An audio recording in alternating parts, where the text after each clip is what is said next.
Good morning, मैं आपकी bio tutor Reena Sharma. आज जो हमारी कल हमने सीरीज़ स्टार्ट किया था उसका सेकेंड डे है। आज हम पढ़ने वाले हैं ह्यूमन डाइजेस्टिव सिस्टम। ठीक है, ह्यूमन डाइजेस्टिव सिस्टम में आज हम structure of human digestive system देखने वाले हैं कम्प्लीटली। ह्यूमन डाइजेस्टिव सिस्टम में हमने बोला कि व्हाट डज सिस्टम। ठीक है, डाइजेस्टिव सिस्टम दैट मीन्स हमने पहले से पढ़ा है कि कोई भी लिविंग ऑर्गेनिज्म सेल से मिलकर बना है। सेल टिश्यूज़ बनाते हैं, टिश्यूज़ ऑर्गन बनाते हैं, ऑर्गन सिस्टम बनाते हैं। मतलब digestive system that means the series of organ. यही होगा ना, मतलब कि सिस्टम मतलब ऑर्गन सिस्टम मतलब सीरीज ऑफ ऑर्गन्स, बहुत सारे ऑर्गन साथ में मिलकर क्या कर रहे हैं, एक प्रोसेस परफॉर्म कर रहे हैं। सीरीज और organ which perform digestive process, right. Digestive process, इस ऑर्गन सिस्टम को हम कहते हैं डाइजेस्टिव सिस्टम। डाइजेस्टिव प्रोसेस क्या है, तो हमने बोला कि क्योंकि हम ह्यूमन हैं, हम होलोजोइक मोड ऑफ न्यूट्रिशन लेते हैं, that means we intake the complex food. ठीक है, तो डाइजेस्टिव प्रोसेस में कॉम्प्लेक्स फूड मटेरियल जो है वो ब्रेक डाउन होता है इनटू द सिंपलर वन या smaller one. Is it clear? ठीक, तो हमने कहा the process digestion is the process in which the complex food material break down into the simpler one. Is it clear? That means ये catabolic process है, ये हम already पढ़ चुके हैं। फोटोसिंथेसिस को हमने एनाबोलिक कहा था, that is the catabolic process जिसमें organic food material into the inorganic compound, smaller inorganic compound में ब्रेक डाउन हो रहे हैं। Is it clear? ठीक है, अब हमने कहा अब यहाँ पर एनर्जी भी लगेगी, है ना। अब ये जो प्रोसेस है, ये होल प्रोसेस जो है वो डाइजेस्टिव सिस्टम में कंप्लीट होती है ह्यूमन की। डाइजेस्टिव सिस्टम को अगर हम देखें तो ह्यूमन का जो डाइजेस्टिव सिस्टम है वो कंसिस्ट ऑफ दो चीज़ों से मिलकर बना है। कौन सी वो दो चीज़ें हैं, तो हमने कहा the first one is alimentary canal, या जिसको हम डाइजेस्टिव गट भी कहते हैं, एलिमेंट्री कैनाल, और the second one is associated glands. ठीक है, alimentary canal is consist of, alimentary canal किन किन ऑर्गन से कंसिस्ट है, तो फर्स्ट वन इज माउथ। ये जो स्लिट दिखाई दे रहा है, ये जो हॉरिजॉन्टल स्लिट दिखाई दे रहा है, horizontal slit, horizontal transverse slit, slit मतलब दरार जो दिखाई दे रही है, उसे ही हम माउथ कह रहे हैं। ठीक है, जो कि गार्डेड बाय टू लिप्स, दो लिप्स हैं उससे गार्ड है। लिप्स मस्कुलर ऑर्गन है, मूवेबल ऑर्गन है, मसल से बने हैं। ऑर्बिक्युलरिस एक मसल होती है, ऑर्बिक्युलरिस मसल से मिलकर बने हैं। ये मसल्स जो हैं वो जो हमारे लिप्स हैं उनको मूव करने में हेल्प कर रहा है। Is it clear? अब हमने कहा ये ऑर्बिक्युलरिस मसल से जो लिप्स है मूव कर रहे हैं, लेकिन इसका क्या है, तो एक तो पहली चीज़ तो माउथ को प्रोटेक्ट कर रहे हैं। दूसरी चीज़ ये कि जब हम कुछ खा रहे हैं, जब हम कुछ पी रहे हैं, तो खाने के समय ये उस फूड को होल्ड करने का काम कर रहे हैं, और जब हम कुछ पी रहे हैं तो उसको सिप ले रहे हैं। ठीक है, अब जो फूड मटेरियल हमने माउथ से लिया वो कहाँ आ गया, बक्कल कैविटी में। तो the second organ is buccal cavity. ठीक है, second organ is the buccal cavity. Buccal cavity में क्या क्या है, तो बक्कल कैविटी में हमने बोला कि बक्कल कैविटी में टीथ है, टंग है और पैलेट है। फील इट, आप डाइजेस्टिव ट्रैक्ट में जो चीज़ है, मतलब हमारा जो अपर डाइजेस्टिव ट्रैक्ट है उसको तो फील कर सकते हैं। बक्कल कैविटी में आप देखिए, जीभ एक बार घुमाइए, टंग तो है ये क्लियर है, अब जीभ को घुमाइए, आपको दांत नजर आएंगे। ऊपर छत बक्कल कैविटी के रूफ को टच करो तो आपको एक हार्ड स्ट्रक्चर फील होगा, that is called the palate. ठीक है, जिसको हम तालू कहते हैं। ठीक, तो पैलेट है। पैलेट भी दो से मिलकर बना होता है, सॉफ्ट पैलेट और hard palate. Soft palate, hard palate पहले आता है। Anterior part of the palate is called the hard palate. सबसे आगे का जो पैलेट का पार्ट है वो हार्ड पैलेट है। पीछे की तरफ जो है वो कहलाता है सॉफ्ट पैलेट। Palette PA।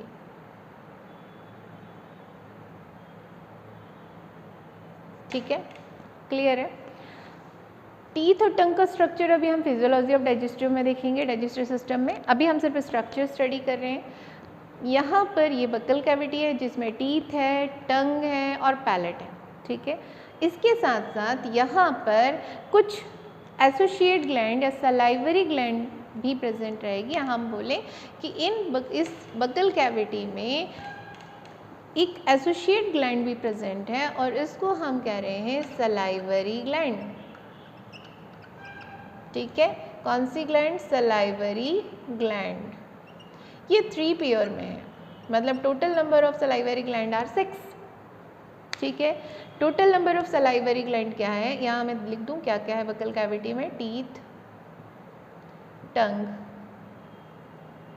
और पैलेट।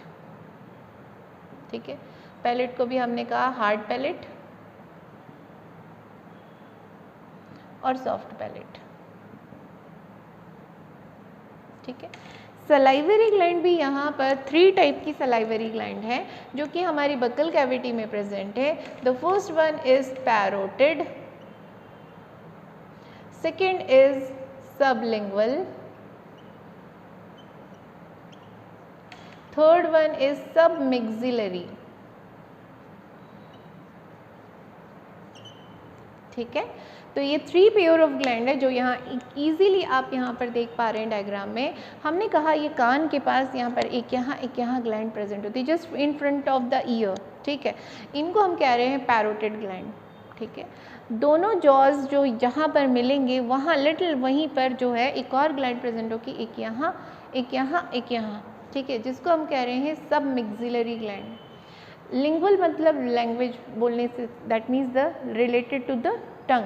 तो जो जस्ट टंग के नीचे 2 ग्लैंड प्रेजेंट होंगी जिसको हम कह रहे हैं सबलिंगुअल, और ये तीनों ही ग्लैंड जो है वो सलाइवरी ग्लैंड है। ये सलाइवा सीक्रेट करेंगे, जो मुंह में पानी आता है दैट मीन्स द सलाइवा, और ये सलाइवा हेल्प करेगा to digest the food. Is it clear? कैसे, आगे देखेंगे। अब हमने कहा buccal cavity open into the, buccal cavity जो है वो कहाँ खुलती है? तो buccal cavity open into the pharynx. Buccal cavity open into the pharynx. Pharynx, ये जो पासेज दिखाई दे रहा है, ये जो हमको यहाँ पर पासेज दिखाई दे रहा है, ये फेरिंग्स है। अब अच्छा एक चीज़ देखो, ये नाक है, हमारी नोज़ है, नोज़ ये नेज़ल चैम्बर है पूरा, तो नेज़ल चैम्बर भी यहीं ओपन हो रहा है और ये बकल कैविटी भी यहीं ओपन हो रही है ना। मतलब कि दोनों का कॉमन जो पाइप है वो है फेरिंग्स। Is it clear? अब लेकिन यहाँ पर एक चीज़ दिखाई दे रही है, ये क्या चीज़ है? तो मैंने कहा सॉफ्ट पैलेट। अगर आप फील करें तो आगे की तरफ हार्ड पैलेट है जो बोन से बना है, और उसी को अगर जीभ आप पीछे ले जाएं तो आपको थोड़ा सॉफ्ट एरिया नजर आएगा, मस्कुलर है जो। अब वो सॉफ्ट पैलेट जो है ना, यहाँ आगे बढ़कर एक फिंगर लाइक ऐसे स्ट्रक्चर बन गया है और वो यहाँ पर प्रेजेंट है। फेरिंग्स दोनों नेज़ल चैम्बर के बीच में प्रेजेंट है, और ये जो फेरिंग्स है उसको 2 भाग में डिवाइड कर रहा है। तो ये जो पार्ट जिसमें नेज़ल चैम्बर ओपन हो रहा है उसको नीज़ोफेरिंग कह रहे हैं, और ये जो पार्ट जिसमें कि हमारी बकल कैविटी ओपन हो रही है, क्योंकि बकल कैविटी को हम ओरल कैविटी भी कहते हैं, तो जो बकल कैविटी ओपन हो रही है उसको हम ओरोफेरिंग्स कह रहे हैं। ठीक है, इव्यूला का क्या काम है ना, इसको हम इव्यूला कह रहे हैं, जो ये सॉफ्ट पैलेट लटका हुआ है इसको हम इव्यूला कह रहे हैं, जिसको हम गोगली वगैरह कहते हैं कॉमन उसमें। तो ये इव्यूला का क्या काम है ना, ये वहाँ पर इसे लटका हुआ है, आप कुछ खाते हैं तो ये थोड़ा सा उस तरफ की तरफ चला जाता है। ठीक है, ताकि जब आप कुछ खाएं या पिएं तो आपका जो लिक्विड और सॉलिड फूड है वो नीज़ल चैम्बर में ना जा पाए, उसको प्रोटेक्ट करता है। ठीक है, अब हमारा फूड आ गया फेरिंग्स में। फेरिंग्स जो है अब वो दो पोर हैं यहाँ पे फेरिंग्स में। ठीक है, वो 2 पोर में फेरिंग्स एक आगे की तरफ एक ट्यूब में ओपन होगा जो कि ये पूरा रेस्पिरेटरी ट्रैक्ट है वेंट्रल सरफेस में। डॉर्सल में जो है एक और पोर है जिसको हम गिलेट कह रहे हैं। ये जो पोर है इसको गिलेट, ये जो पोर है इसको ग्लॉटिस। जो गिलेट है वो ओपन हो रहा है किस में? ईसोफेगस में। जो ग्लॉटिस है वो ओपन हो रहा है लैरिंग्स में, और लैरिंग्स ओपन हो रहा है फिर ट्रैकिया मतलब रेस्पिरेटरी ट्रैक्ट में। ये जो ग्लॉटिस है उसको कवर करने के लिए एक फ्लैप लाइक स्ट्रक्चर है, डोर है हम बोल सकते हैं। तो ये जो कवर है, ये कवर को हम कह रहे हैं इपीग्लॉटिस।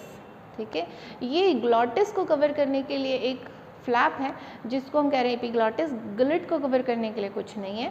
अब ये क्यों है? तो हमने बोला जब हमने फूड खाया तो जैसे हम फूड खाते हैं तो ये स्लाइटली कवर कर लेता है हमारे हमारा जो एयर पाइप है या रेस्पिरेटरी ट्रैक्ट है उसको स्लाइटली कवर कर लेता है ताकि फूड जो है वो रेस्पिरेटरी ट्रैक्ट में ना जाए। ठीक है, और जो फूड है अब वो डायरेक्ट आ जाता है गिलेट के थ्रू। ईसोफेगस में एक पासेज ट्यूब है जो ईसोफेगस है, मतलब pharynx open into the oesophagus. Oesophagus सिर्फ एक पासेज ट्यूब है, फेरिंग्स एक पासेज ट्यूब है, यहाँ there is no digestion of the food material, यहाँ से सिर्फ पासेज होगा। ये पासेज कैसे होता है, तो पेरिस्टेलिक मूवमेंट के थ्रू ये पासेज होता है, पेरिस्टेलिस मूवमेंट के थ्रू।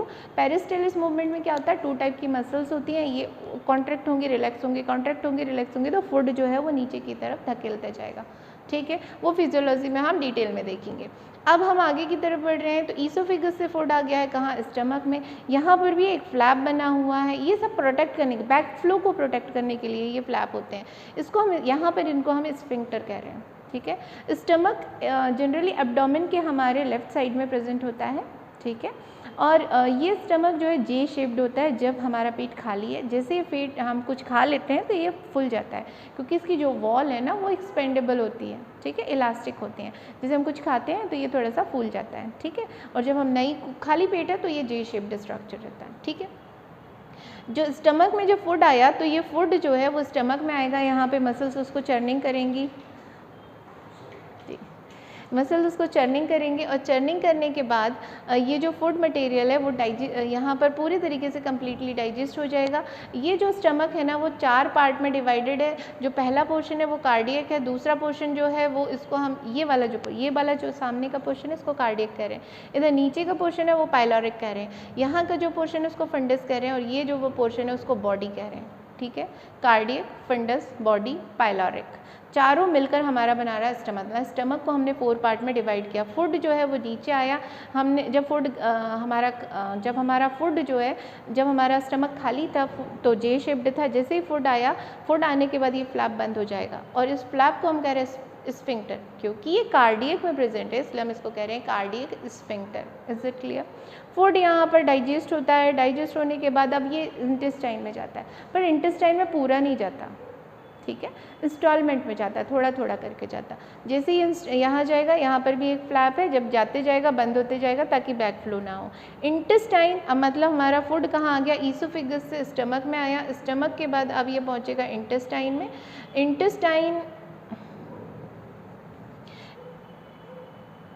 इंटेस्टाइन में अब इंटेस्टाइन भी हमारे इसमें 2 हैं, स्मॉल और लार्ज, स्मॉल इंटेस्टाइन और लार्ज इंटेस्टाइन।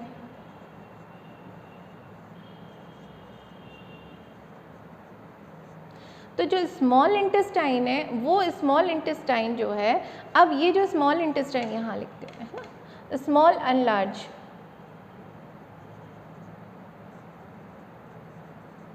स्मॉल इंटेस्टाइन भी कंसिस्ट है 3 पार्ट से। First part is duodenum, then jejunum, और लास्ट पार्ट इज ईलम। कहाँ पर है ये सब वो देखते हैं। हमने कहा स्टमक एक शी शेप्ड स्ट्रक्चर जो कि थोड़ा सा वाइड दिखाई दे रहा है उसमें ओपन हो रहा है, और इसी पोर्शन को हम डेडोनम कह रहे हैं। ये initial part of small intestine है। आगे की तरफ हम जब बढ़ रहे हैं तो नैरो ट्यूब है, वो हाईली कॉइल्ड स्ट्रक्चर है, उसको हम जेजुनम कह रहे हैं। ये जो शी शेप्ड स्ट्रक्चर है डियोडेनम, वो इनिशियल पार्ट है, लगभग 25 सेंटीमीटर के आसपास होता है। यहीं पर लिवर, पेंक्रियाज ओपन हो रही हैं। ठीक है, फिर हमने कहा ये जेजुनम जो काफ़ी लंबा पोर्शन है, लगभग 2.5 मीटर का होता है, और यहाँ पर हमारा कंप्लीट जो डाइजेशन है वो हो जाता है। फिर आता है ईलम, यहाँ पर हमारा एब्जॉर्प्शन की प्रोसेस कंप्लीट होती है, जो लगभग 1.5 मीटर के आसपास होता है। ये ओपन होता है into the large intestine. Clear है? लार्ज इंटेस्टाइन की जिस पोर्शन में ये ओपन हो रहा है, ये एक ब्लाइंड सेक लाइक स्ट्रक्चर है, मतलब आगे की तरफ ये ओपन नहीं है, ब्लाइंड है, और इसको हम कह रहे हैं कीकम। ये लार्ज इंटेस्टाइन का ही एक पार्ट है। ठीक है, तो हमने कहा the first part of large intestine is caecum. उसके बाद वाले जो पार्ट हैं उसको हम कह रहे हैं कोलॉन, और इसके बाद वाले को हम कह रहे हैं रेक्टम। मतलब लार्ज इंटेस्टाइन को भी हमने 3 पार्ट में डिवाइड किया है, कीकम, फिर ये जो पूरी ट्यूब है उसको हम कह रहे हैं कोलॉन, और ये वाले पोर्शन को हम कह रहे हैं रेक्टम। अब क्योंकि ये ट्यूब ऊपर की तरफ गई है इसलिए हम इसको असेंडिंग कोलॉन कहते हैं, ये ट्रांसवर्सली गई है इसलिए इसको हम ट्रांसफर कोलॉन कहते हैं, ये नीचे की तरफ गई है इसलिए हम इसको डिसेंडिंग कोलॉन कहते हैं, और ये जो ब्लाइंड सेक है उसको हम कह रहे हैं रेक्टम। यहाँ पर क्या होता है, अब जो बचा कुछ एब्जॉर्प्शन है, कुछ चीज़ें हम कुछ भी वेस्ट, हमारी बॉडी इतने अच्छे से डिज़ाइन है कि कुछ भी एक्स्ट्रा वेस्ट नहीं होता है ना। मतलब कुछ भी जो इसेंशियल न्यूट्रिएंट है, वाटर है, वो कुछ भी हम वेस्ट नहीं करते हैं, उसको बार बार रीअब्जॉर्ब करके हम लगभग कम्प्लीटली अब्जॉर्ब कर लेते हैं। तो हमारी बॉडी से जो बाहर रिजेक्ट आउट होता है वो कम्प्लीटली वेस्ट मटेरियल है। तो यहाँ पर रीअब्जॉर्प्शन होगा और अल्टीमेटली जो अनडाइजेस्टेड फूड है वो रेक्टम में आ जाएगा। रेक्टम के पास एक छोटा सा पोर है जिसको हम कह रहे हैं एनस के थ्रू ये बॉडी के बाहर चला जाएगा। Is it clear? इतनी चीज़ें क्लियर है। हमने एसोसिएट ग्लैंड में पहले सलाइवरी ग्लैंड देख ली। सलाइवरी ग्लैंड के बाद हमने बोला डियोडेनम में, ये हमारे राइट साइड में, हमारे एब्डोमिनल के राइट साइड में एक और ग्लैंड प्रेजेंट रहती है जिसको हम कहते हैं लिवर। ठीक है, ये जो लिवर है वो हमारे एब्डोमेन के राइट साइड में प्रेजेंट है। ये बाइल जूस सीक्रेट करता है और जो कि हेल्प करता है फैट के डाइजेशन में। ठीक है, यहाँ पर एक लीफ लाइक स्ट्रक्चर प्रेजेंट है जिसको हम कह रहे हैं पैंक्रियाज। तो third associate gland is the pancreas. ठीक है, ये भी कहाँ ओपन हो रही है? हमारे डियोडेनम में ओपन हो रही है अलॉन्ग विद द लिवर। एक ही डक्ट से, एक ही कॉमन डक्ट से दोनों के जो सिक्रीशन है वो डियोडेनम में जाते हैं। ठीक है, क्लियर है इतना? ये पूरा हमारा डाइजेस्टिव ट्रैक्ट हुआ। अच्छा, एक चीज़ आपने नोटिस की होगी कि ये पूरे डाइजेस्टिव ट्रैक्ट में हमने देखा कि 5 स्टेप्स यहाँ पर कंप्लीट हो रही हैं। कौन कौन सी 5 स्टेप्स? तो फर्स्ट स्टेप इज़ दैट सबसे पहले हमने इनटेकिंग ऑफ द फूड किया जिसको हम कहते हैं इंजेशन की प्रोसेस। ठीक है, दूसरा जो इंजेशन जब हो गया तो उसके बाद हुई डाइजेशन की प्रोसेस।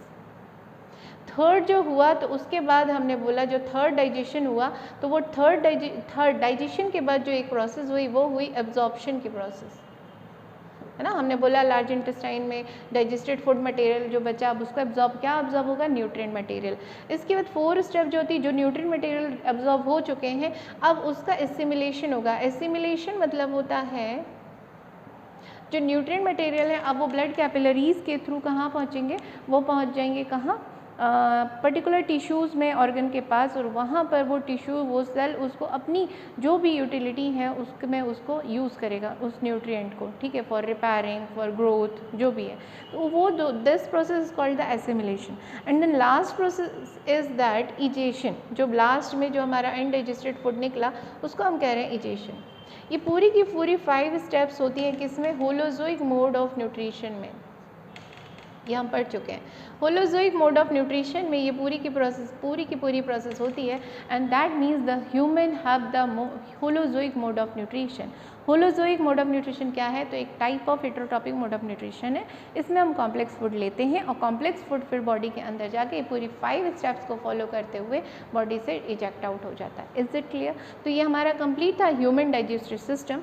आई होप कि बहुत अच्छे से सब कुछ समझ में आया होगा। नेक्स्ट वीडियो में हम फिजियोलॉजी ऑफ ह्यूमन डाइजेशन देखेंगे कि डाइजेशन कैसे होगा, एक एक चीज़ें किस बकल कैविटी में कैसा होगा, स्टमक में कैसा होगा, इंटेस्टाइन में एब्जॉर्प्शन कैसा होगा, as well as structure of teeth देखेंगे, स्ट्रक्चर ऑफ पैलेट देखेंगे कैसे बना है, टंग का स्ट्रक्चर देखेंगे, कंप्लीट हम स्टमक का देखेंगे।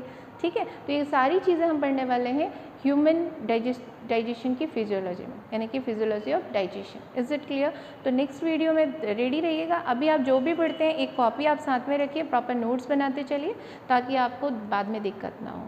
Best of luck for the exam और कीप स्टडी। ठीक है, थैंक यू।